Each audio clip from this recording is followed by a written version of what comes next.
Dear viewers, today I am going to discuss about tense, and the topic about today's class is past continuous tense. এখন past continuous tense নিয়ে আমি একটু discuss করছি। past continuous tense এর structure হলো, ইংরেজি structure হলো, গঠন হলো সাবজেক্টের পর ওয়াজ ওয়ার মূল ভার্বের প্রেজেন্ট ফর্মের সাথে আইএনজি প্লাস অবজেক্ট। স্ট্রাকচারটি আবার বলছি, সাবজেক্ট প্লাস ওয়াজ ওয়ার, সাবজেক্টের পর ওয়াজ বা ওয়ার বসবে, মূল ভার্বের পাস্ট পার্টিসিপল মূল ভার্বের সাথে আইএনজি হবে, মূল ভার্বের প্রেজেন্ট ফর্মের সাথে আইএনজি হবে প্লাস অবজেক্ট। তাহলে পাস্ট কন্টিনিউয়াস টেন্সের স্ট্রাকচারটি আমরা জেনে নিলাম, গঠনটি জেনে নিলাম। এখন এই স্ট্রাকচারটি ফলো করে আমি উদাহরণের সাহায্যে কয়েকটি সেন্টেন্স চেঞ্জ করে বুঝিয়ে দিচ্ছি। যেমন আই গো টু স্কুল, আমি স্কুলে যাই, অথবা I am going to school.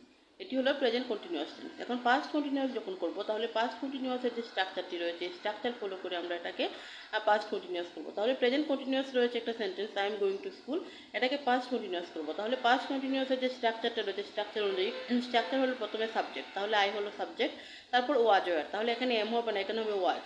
I was মূল ভার্বের প্রেজেন্ট ফর্মের সাথে আইএনজি, গো সাথে আইএনজি দেয়া আছে এখানে। I was going to school, I am going to school যখন হবে, I am going to school এই সেন্টেন্সটিকে যখন আমি পাস্ট কন্টিনিউয়াস করবো, তাহলে এটা হবে I was going to school. কারণ পাস্ট কন্টিনিউয়াসের স্ট্রাকচারটি হলো সাবজেক্টের পর ওয়াজ ওয়ার মূল ভার্বের প্রেজেন্ট ফর্মের সাথে আইএনজি প্লাস অবজেক্ট।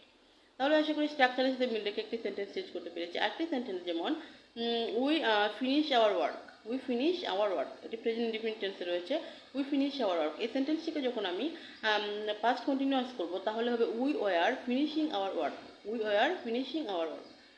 আরেকটি সেন্টেন্স যেমন they wait for me, they wait for me এই সেন্টেন্সটি প্রেজেন্ট ইনডিফিনিট টেন্স। এটাকে যখন আমি পাস্ট কন্টিনিউয়াস করবো, তাহলে সাবজেক্টের পর ওয়াজ ওয়ার, এখানে দে হলো সাবজেক্ট, দের পরে ওয়ার হবে, দে ওয়ার ওয়েট, ওয়েটের সাথে আইএনজি হবে, ওয়েট এখানে মূল verb, they were waiting for me, they were waiting for me.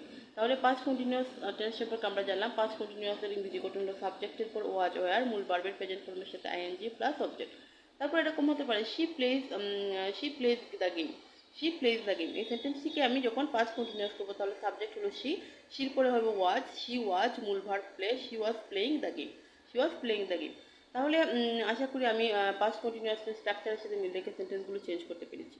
এখন সাবজেক্টের পর কখন ওয়াজ হবে কখন ওয়ার হবে, এটাও যদি কারো কোনো কোয়েশ্চেন থাকতে পারে, এটা নিয়ে এখন ডিসকাস করছি। সাবজেক্ট যদি সিঙ্গুলার নাম্বার হয়, সিঙ্গুলার নাম্বার হলে এক বচন, যদি এক বচন হয় তাহলে এটার পরে ওয়াজ হবে, সাবজেক্টের পরে ওয়াজ হবে।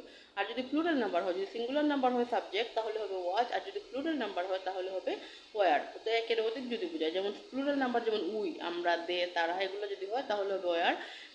পিপল অনেকজন, লোকজন, এরকম হলে হবে ওয়ার। আর যদি সিঙ্গুলার নাম্বার হয় যেমন আই হি সি এরকম হয় তাহলে হবে ওয়াজ। আবার আরেকটি বিষয় হলো সেকেন্ড পার্সন যদি হয়, যেমন ইউর পরে সবসময় ওয়ার বসে, ইউ সেকেন্ড পার্সনের পরে সবসময় আর প্রেজেন্ট টেন্স হলে আর, পাস্ট টেন্স হলে ওয়ার বসে, এটা মনে রাখতে হবে। তাহলে আশা করি পাস্ট কন্টিনিউয়াস টেন্স নিয়ে আজকের ক্লাসটি অবশ্যই ভালো রেখেছি। ভালো লাগলে অবশ্যই লাইক করবেন, শেয়ার করে পাশে থাকবেন।